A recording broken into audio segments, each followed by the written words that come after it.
మన రక్షకుడును ప్రభువైన యేసుక్రీస్తు పరిశుద్ధ నామంలో ప్రియమైన దేవుని పిల్లలకి అందరికీ కూడా ప్రభువైన యేసుక్రీస్తు నామంలో మరొకసారి హృదయపూర్వకంగా వందనాలు చెల్లిస్తూ ఉన్నాం. ఈ ఛానల్లో మరి యొక్క వాక్యాన్ని ధ్యానించడానికి మరి యొక్క వీడియోని చేయడానికి దేవుడిచ్చిన కృప కొరకై దేవునికి కృతజ్ఞతాస్తుతులు చెల్లిస్తూ ఉన్నాం. ప్రియమైన వారలారా, ఈ పరిచర్య మీకు ఆశీర్వాదకరంగా ఉంటే ఈ పరిచర్యను దీవించండి, పరిచర్యని ఆదరించండి, పరిచర్యను ప్రోత్సహించండి. పరిచర్య కొరకు ప్రార్థన చేయమని ప్రభువు నామములో మిమ్మల్ని అందరినీ కూడా వేడుకుంటూ ఉన్నాం, మనవి చేస్తూ ఉన్నాం. ప్రియమైన వారలారా, మరి ఈ ఛానల్లో 5వ వాక్యంగా మరి యొక్క దేవుని వాక్యాన్ని, మన ఆత్మీయ జీవితానికి, క్రైస్తవ జీవితానికి అవసరమైన దేవుని వాక్యాన్ని మనం మరి ఒక వీడియోలో చూసుకుంటూ ఉన్నాం.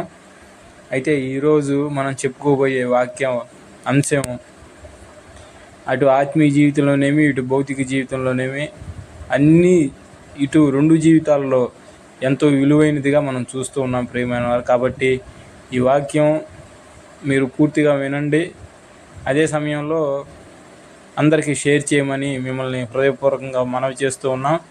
ప్రార్థన చేసుకొని వాక్యాన్ని ధ్యానించుకుందాం. పరిశుద్ధుడు అయిన తండ్రి, సర్వాధికారి, కనికరం కలిగిన ప్రభువా, మీకు స్తోత్రములు వందనాలు చెల్లిస్తూ ఉన్నామయ్యా. మా పనుల్లో, ప్రయాణాల్లో, ఉద్యోగ బాధ్యతలు అన్ని విషయాల్లో మీరు సహాయం దయచేశారు నాయన. కృతజ్ఞతలు, స్తోత్రాలు. వాక్యం ధ్యానించడానికి మీరు ఇస్తున్న మంచి తరుణం కొరకై కృతజ్ఞతలు, స్తోత్రాలు చెల్లిస్తూ ఉన్నాం. వాక్యం ధ్యానిస్తుంటుండగా మీరు మాతో మాట్లాడండి. పరిశుద్ధాత్ముడా, మీరే మాతో ఉండి నడిపించి మమ్మల్ని బోరగా ఉండి వాడుకొని మహిమకరమైన వాక్యాన్ని దయచేయమని ప్రార్థిస్తూ ఉన్నాం. ఇంట్లో ఉన్న మీ బిడ్డలను కూడా దీవించండి, ఆశీర్వదించండి. ఎవరికి ఏ అవసరత ఉన్నదో మాకైతే తెలియదు, కానీ మా ప్రభువా, వారికి సరి అయిన మాటలను మీరే అనుగ్రహించమని మీ సన్నిధిలో ప్రార్థన చేస్తున్నాం. సహాయం దయచేయండి. ముందున్న సమయం అంతా మీ కరుణగల కృపగల హస్తాలకు అప్పగిస్తూ ఉంటుండగా మీరు చేస్తున్న ప్రతి విధమైన సహాయం కొరకై కృతజ్ఞతాస్తుతులు, స్తోత్రాలు చెల్లిస్తూ యేసుక్రీస్తు పరిశుద్ధనామంలో స్తోత్రం చెల్లించి ప్రార్థించి వాక్యాన్ని ధ్యానిస్తూ ఉన్నాం తండ్రి, ఆమెన్. మా ప్రియమైన వారలారా, ఈ ఛానల్లో 5వ వీడియోగా మరి ఒక వాక్యాన్ని, మనం దేవుని వాక్యాన్ని ధ్యానం చేసుకుంటూ ఉన్నాం. మా ప్రియమైన వారలారా, ఈరోజు కొత్త నిబంధన గ్రంథంలో నుంచి వైద్యుడైన లూకా గారు రాసిన సువార్తలో నుంచి మనం వాక్యాన్ని ధ్యానం చేసుకుందాం. మన వాక్యానికి ధ్యానాంశంగా 14వ అధ్యాయం, లూకా సువార్త 14వ అధ్యాయం 11వ వచనం మనం చదువుకుందాం. తను తాను హెచ్చించుకొను ప్రతివాడు తగ్గింపబడును, తను తాను తగ్గించుకున్నవాడు హెచ్చింపబడును అని చెప్పిన. ఇంకొకసారి మనం చదువుకుందాం. తను తాను హెచ్చించుకుని ప్రతివాడును తగ్గింపబడును, తను తాను తగ్గించుకున్నవాడు హెచ్చింపబడును అని చెప్పాను. అయితే ప్రియమైన వారలారా, ఈ మాటలు అనేక సందర్భాల్లో మనం చర్చిల్లో, సంఘాల్లో, ఇంటి దగ్గర ప్రార్థనలు పెట్టుకున్నప్పుడు, కూటాలకు వెళ్ళినప్పుడు, ఆయా దైవజనుల ద్వారా, ఆయా సేవకుల ద్వారా, సహోదర సహోదరుల ద్వారా ఈ వాక్యం మనం వింటూనే ఉంటాం. అయితే ఈ వాక్యం మనం ఎన్నిసార్లు విన్నా కానీ ఆ సందర్భానికి వచ్చేసరికి మనం ఈ వాక్యాన్ని మర్చిపోతూ ఉన్నాం, తీసి పక్కన పెడుతూ ఉన్నాం. అయితే ఎవరు ఎంతమంది సహోదరులు చెప్పినా, ఏ సహోదరి చెప్పినా, ఏ సంఘంలో చెప్పినా, ఏ డినామినేషన్లో చెప్పినా, దేవుడు ఒకళ్ళతో మాట్లాడినట్టు ఇంకొకళ్ళతో మాట్లాడడు. ఎందుకంటే ఒక్కొక్కళ్ళ తలంపులు ఒక్కొక్కలాగా ఉంటాయి అన్నమాట. అయితే ఇక్కడ ఈ వాక్య భాగంలో మనం చూసుకుంటే, తను తాను హెచ్చించుకొని ప్రతివాడును తగ్గింపబడును. మొదట ఇక్కడ మనము చూస్తున్నాం ఈ వాక్యంలో హెచ్చింపు అంటే అర్థం ఏంటంటే, వాళ్ళగా ఉన్నతంగా ఫీల్ అవ్వటం, వాళ్ళగా గొప్పగా ఫీల్ అవ్వటం, అవతల వాళ్ళని తక్కువ చేయటం, వాళ్ళకంటే వీళ్ళని తక్కువగా చూడటం, స్థాయిలో కానీ, వ్యక్తిత్వంలో కానీ, మాటల్లో కానీ, చేతల్లో కానీ తక్కువగా చూడటం, ఎదుటి వాళ్ళని తక్కువగా చూసి వాళ్ళని గొప్పగా ఫీల్ అవ్వటం, అది హెచ్చింపు. రెండవదిగా మనం చూసుకుంటే, తను తాను తగ్గించుకున్నవాడు హెచ్చింపబడును అని చెప్పిన. అయితే ఎక్కడేంటంటే తగ్గించుకోవటం, తన స్థాయి, తన పరపతి, తనకున్న ఆస్తులు, అంతస్తులు, ఉద్యోగాలు, వ్యాపారాలు ఇవన్నీ వీటన్నిటిని బట్టి ఏదున్నా ఎంత గొప్పగా ఉన్నా దేవుని బట్టి తగ్గించుకొని తను జీవిస్తూ ఉన్నవాడు ఖచ్చితంగా హెచ్చింపబడతాడని వాక్యంలో సెలవిస్తూ ఉంది. అయితే ఇక్కడ మనం మొదటిగా చూసుకుంటే హెచ్చించుకోవటం. లూకాసు వార్తలో 18వ అధ్యాయంలో కనుక మనం చూస్తే 9 నుంచి 14 వచనాలు పరిసయ్యుడు నీతిమంతుని గురించి మనం వాక్యంలో చూస్తూ ఉన్నాం. ఇదే సువార్తల్లో లూకాసు వార్త 18వ అధ్యాయంలో మనం చూసుకున్నట్లయితే పరిసయ్యుడు సుంకరి ప్రార్థన. పరిసయ్యుడు దేవునికి సంబంధించిన అన్నీ చేస్తూ ఉన్నాడు. ఉపవాసం చేస్తూ ఉన్నాడు, అబద్ధాలు మాట్లాడట్లేదు, కానుకలు ఇస్తూ ఉన్నాడు, అన్నీ చేస్తూ ఉన్నాడు. బాగానే ఉంది. లోక సంబంధంగా ఏవైతే ఆచారాలు ఉన్నాయో అవన్నీ పాటిస్తూ ఉన్నాడు. కానీ ఇక్కడ ఏం చెప్తా ఉన్నాడంటే సుంకర్ని పోల్చుకొని పరిసయ్యుడు దేవుని సన్నిధిలో ప్రార్థన చేస్తూ ఉన్నాడు. ఇక్కడ మీరు బాగా వినండి. దేవునికి సంబంధించిన కార్యక్రమాలన్నీ పరిసయ్యుడు చేస్తున్నాడు. పరిసయ్యుడు చేసి తన్ను తాను తగ్గించట్లేదు, కానీ నేను ఆ సుంకర వల్లే నేను ఉండలేదు అని చెప్పి పరిసయ్యుడు ప్రార్థన చేస్తూ ఉన్నాడు. ఉపవాసం ఉంటా ఉన్నాడు, కానుకలు ఇస్తూ ఉన్నాడు, వారం నాకు 2 వారాలు ఉపవాసం ఉంటా ఉన్నాడు, కానుకలు ఇస్తూ ఉన్నాడు, వ్యభిచారం చేయలేదు, దొంగతనం చేయలేదు, అన్యాయం చేయలేదు, ఏం చేయలేదు. కానీ ఒక్కటి మాత్రం తప్పు చేశాడు. ఇవన్నీ చేసినా కానీ సుంకర్ని పోల్చుకొని పరిసయ్యుడు హెచ్చించుకున్నట్లుగా మనం చూస్తూ ఉన్నాం. పరిసయ్యుడు హెచ్చించుకోవటం వల్ల దేవునికి సంబంధించిన ఈ క్రమం ఏదైతే ఉందో అది మొత్తము చేశాడు. కానీ చేసిన చిన్న తప్పు వల్ల పరిసయ్యుడు చేసిందంతా వృధా అయిపోయినట్లుగా మనం చూస్తూ ఉన్నాం. అంటే ఇవన్నీ నేను చేస్తున్నాను అనేది మనసులో అతనికి ఉంది. మనసులో ఆ పరిసయ్యుడికి ఇవన్నీ నేను చేస్తున్నాను అని మనసులో ఏదో ఒక మూలన గర్వం ఉంది, అంటే హెచ్చింపు ఉంది.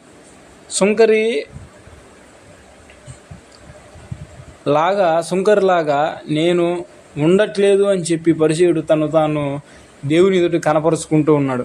అయితే ప్రియమైన వారలారా, మనం చూసుకుంటూ ఉన్నట్లయితే దేవుడు ఏం చూస్తాడంటే మన జీవితంలో మనమేదో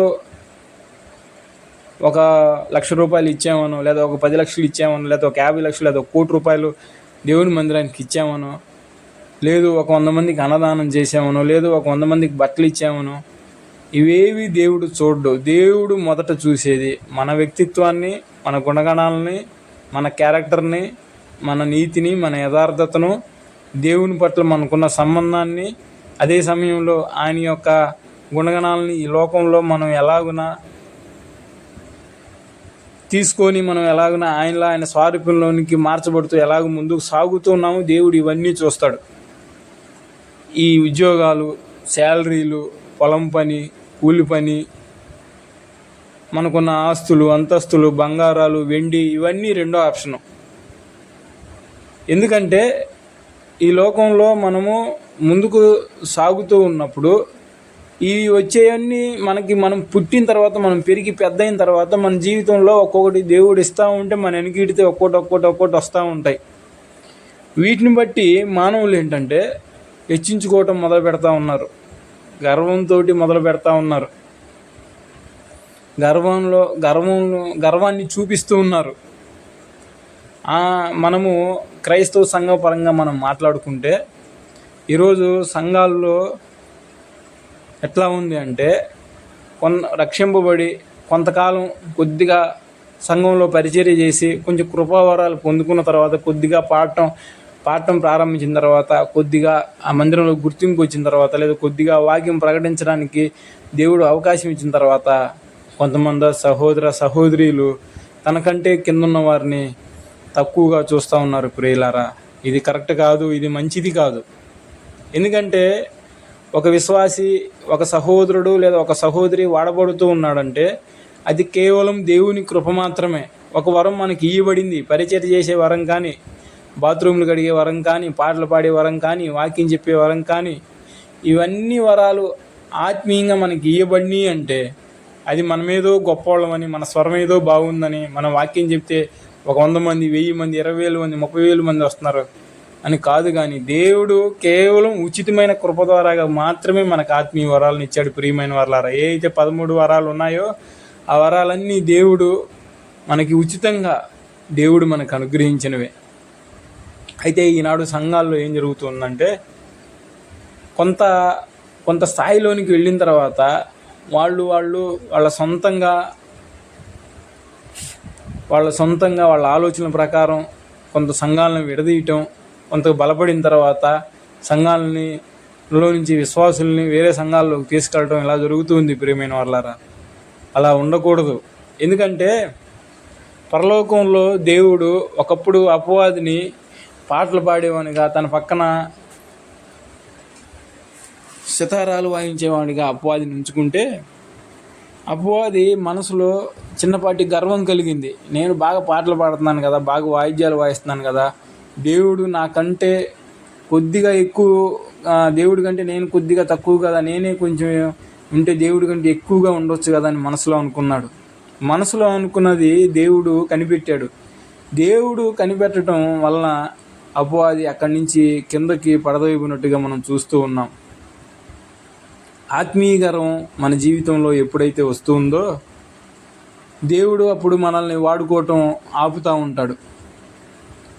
దేవుని ప్రవాహం, దేవుని ఉజ్జీవం, దేవుని ఆత్మ నడిపింపు, దేవునిలో ఆ యొక్క కసి పట్టుదల మనకి తగ్గుతూ ఉంటుంది.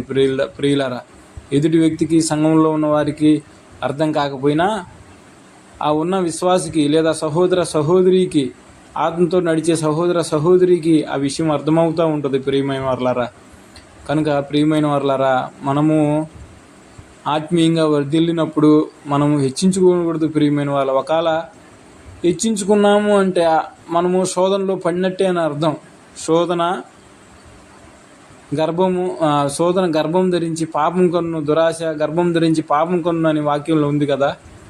కాబట్టి మనం ఎప్పుడైతే ఆత్మీయంగా గర్విస్తామో మన పతనము ఖచ్చితంగా మొదలవుతూ ఉంది. ప్రియమైన వాళ్ళారా, ఈ లోకంలో ఏమున్నా ఏం లేకపోయినా దేవుని సంఘం మాత్రం ఆగదు. మన పని మనం చేయకపోయినా వేరే వాళ్ళ ద్వారా దేవుడు బలహీనలను లేవనెత్తుకొని దేవుడు తన సంఘ క్రమాన్ని జరిగిస్తాడు. ఎవరైతే హెచ్చించుకుంటున్నారో సహోదర సహోదరులారా, మీతోనే దేవుడు మాట్లాడుతూ ఉన్నాడు. హెచ్చించుకోవటం ఇప్పుడైనా ఆపేయండి. దేవుని సన్నిధిలో సాగిలపడండి. దేవుని సన్నిధిలో ఒప్పుకోండి.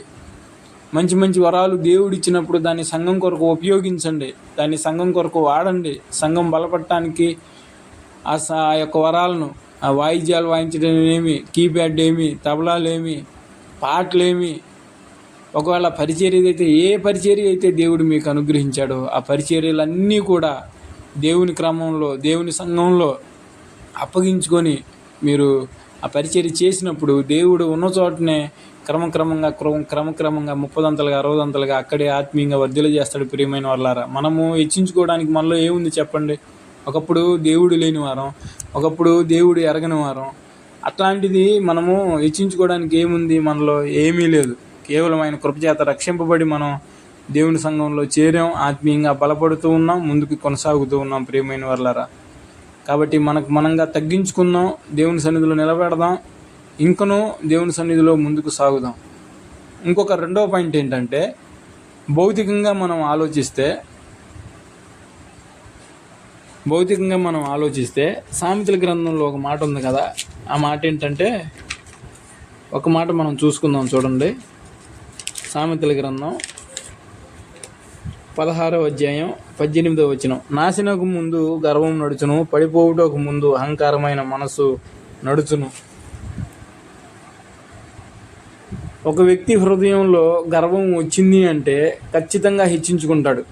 అది తన బట్టలను బట్టి కానీ, తన చదువును బట్టి కానీ, తన ఉద్యోగాన్ని బట్టి కానీ, తన శాలరీని బట్టి కానీ, తన వ్యాపారాలను బట్టి కానీ, తన ఆస్తులు అంతస్తులను బట్టి కానీ, ఎప్పుడైతే మనిషి డబ్బును బట్టి గర్విస్తూ ఉంటాడో, తన హృదయంలో గర్వం చేరుతూ ఉంటుందో ఖచ్చితంగా తన పతనం అప్పుడే ప్రారంభమైంది. ప్రియమైన వాళ్ళారా, ఎందుకంటే దేవుడు ఒక వ్యక్తికి డబ్బు ఇచ్చాడు అంటే, లేదా ఒక వ్యక్తికి ఉన్నతమైన ఉద్యోగం ఇచ్చాడు అంటే అది కేవలం ఆయన కృప మాత్రమే. అది ఏ మతానికి సంబంధించిన వారైనా, ఏ విశ్వాసానికి సంబంధించిన వారైనా, ఒక వ్యక్తిని దేవుడు ఆశీర్వదించాడు అంటే, ఒక వ్యక్తిని దేవుడు బలపరిచాడు అంటే అది కేవలం ఆయన ఉచితమైన కృప మాత్రమే. హెచ్చించుకోవడానికి ఏమీ లేదు. ఈరోజు నీకు ₹1,00,000 ఉద్యోగం ఉన్నా, 2,00,000 ఉద్యోగం ఉన్నా, 3,00,000 ఉద్యోగం ఉన్నా, చదువుకోవడానికి నీకు దేవుడు జ్ఞానం ఇచ్చాడు. చక్కగా చదువుకున్నావు, మంచి మార్కులు వచ్చినాయి, నువ్వు కష్టపడ్డావు, దేవుని కృప తోడైంది, మంచి ఉద్యోగం వచ్చింది. అంతేగాని ఆ ఉద్యోగం ఉన్నదని సాటి మనుషుల్ని, ఇంట్లో వారిని, లేదా బయట మనతోటి పనిచేసేవారిని, మనకంటే తక్కువ స్థాయిలో ఉన్నవారిని మనం తక్కువగా చూడకూడదు. ప్రియమైన వారారా, ఇక్కడ వాక్యంలో మనం చూస్తూ ఉంటే, పడిపోవుటకు ముందు అహంకారమైన మనసు నడుచును. పడిపోవుటకు ముందు, ఒక వ్యక్తి పతనమవటానికి ముందు ఏమేమి సిమ్టమ్స్ కనపడుతాయి అంటే, అహంకారమైన మనసు కలిగి ఉంటుంది. వాడేంటి నాకు చెప్పేది, వాడెంత, వాడి స్థాయి ఎంత.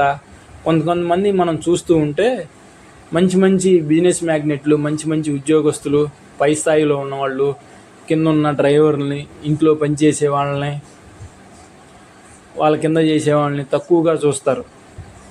ఒకవేళ ఈ వీడియో వాళ్ళకి చేరితే నన్నైతే తప్పుగా అనుకోవద్దు. ఎందుకంటే ఆ స్థాయిలో ఉన్నప్పుడు ఎదుటి వ్యక్తుల్ని మనం ఇంకా బాగా ప్రేమిస్తే, ఇంకా మనము బాగా ఆదరిస్తే మనల్ని ఇంకా వాళ్ళు బాగా ఇష్టపడతారు. ఉదాహరణకి నాకు తెలిసిన ఒక ఫ్యామిలీ ఉంది. ఒక సహోదరుడు, ఒక సహోదరి, ఒక అక్క, అన్న. వాళ్ళు ఇద్దరు టీచర్స్, గవర్నమెంట్ టీచర్స్. ఒక్కొక్కరికి 1,00,000 జీతం. దాదాపు నెల తిరిగేసరికి 3 లక్షల పైనే వాళ్ళ జీతం వాళ్ళకి ఇంట్లో వస్తూ ఉంటుంది. అయితే అన్న దేవుని వాక్యాన్ని ప్రకటించడానికి దేశం మొత్తం తిరుగుతాడు. ఎక్కడికి వెళ్ళినా ఒక్క రూపాయి కూడా డబ్బులు తీసుకోడు. జస్ట్ ఆ 1-2 రోజులు అకామిడేషన్ ఇస్తే వాక్యం చెప్పి తిరిగి ఇంటికి వస్తాడు. అయితే ఆ బ్రదరు తన ఇల్లు కట్టుకొని, సేవకుడికి ఇల్లు లేదని, ఇల్లు కంటే కూడా 10%, ఇల్లు కంటే కూడా తక్కువలో తక్కువ 100కి 30% డబ్బులు తీసుకొని సేవకుడికి ఇల్లు ఇచ్చాడు. ఆ సహోదరుడు ఆ ఇల్లు ఇచ్చాడు. అది విన్నప్పుడు అది ఎంతో, అసలు మనసుకి ఎంతో ఆనందంగా ఉందంటే ఎంతో ఆనందంగా ఉంది. అంటే అన్న స్థాయిని బట్టి గర్వించలేదు హృదయంలో, అందరినీ సమానంగానే చూశాడు. ఎప్పుడైతే మనము గర్వించడానికి, ఎప్పుడైతే మనకున్న డబ్బులను బట్టి, మనకున్న బంగారాలను బట్టి, మనకున్న ఇల్లుని బట్టి, వాటన్నిటి బట్టి మనం గర్విస్తామో ఖచ్చితంగా అహంకారమైన మనసు మనలో ఉంటుంది.